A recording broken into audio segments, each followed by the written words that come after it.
வேலை வேண்டுமா? Blue ocean இருக்கிறது. 10th 12th டிப்ளமோ டிகிரி படித்தவர்களுக்கு உணவு, தங்குமிடம், இஎஸ்ஐ, பிஎஃப் இன்சூரன்ஸ் உள்ளிட்ட சலுகைகளுடன் அனுபவத்திற்கேற்ற நல்ல சம்பளம் 15,000 முதல் 30,000 வரை. பெண்களுக்கு முன்னுரிமை. 2,000க்கும் மேற்பட்ட வேலை வாய்ப்புகள் உள்ளன. இப்போதே தொடர்பு கொள்ளுங்கள். Blue ocean. அகமதாபாத்தில் மிக கொடூரமாக விபத்துக்குள்ளான விமானத்தின் விமானி கடைசியாக பேசிய வார்த்தைகள் தற்போது தெரிய வந்துள்ளன.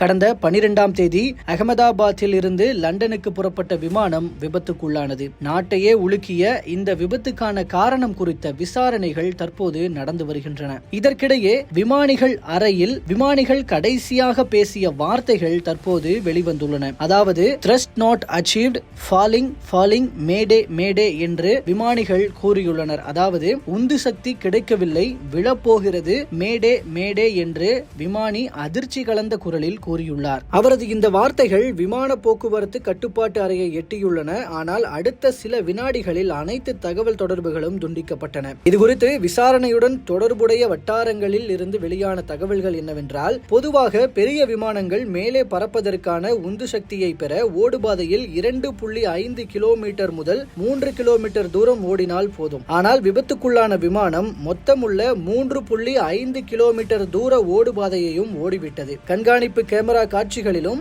அது தெரிகிறது. எனவே விமானத்துக்கு போதிய உந்து சக்தி கிடைக்கவில்லை என்று தோன்றுகிறது. இருப்பினும் கருப்பு பெட்டி தரவுகளை ஆய்வு செய்த பிறகே அது உறுதி செய்யப்படும் என தெரிவிக்கப்பட்டுள்ளது. மேலும் முன்கூட்டியே எந்த எச்சரிக்கையும் விடுக்கப்படவில்லை. ஓடுபாதை மாற்றத்துக்கோ உந்து சக்தி தொடர்பாகவோ வேண்டுகோள் விடுக்கப்படவில்லை. வானிலை சீராக இருந்தது, தெளிவாக பார்க்க முடிந்தது. வெப்பநிலை அதிகமாக இருந்தது, ஆனால் வரம்புக்குள் காணப்பட்டது. ரேடார் குறைபாடு எதுவும் காணப்படவில்லை. என்ஜின் கோளாறு கண்டறியப்படவில்லை. அனைத்து தகவல் தொடர்பு மற்றும் பாதுகாப்பு விதிமுறைகள் பின்பற்றப்பட்டன.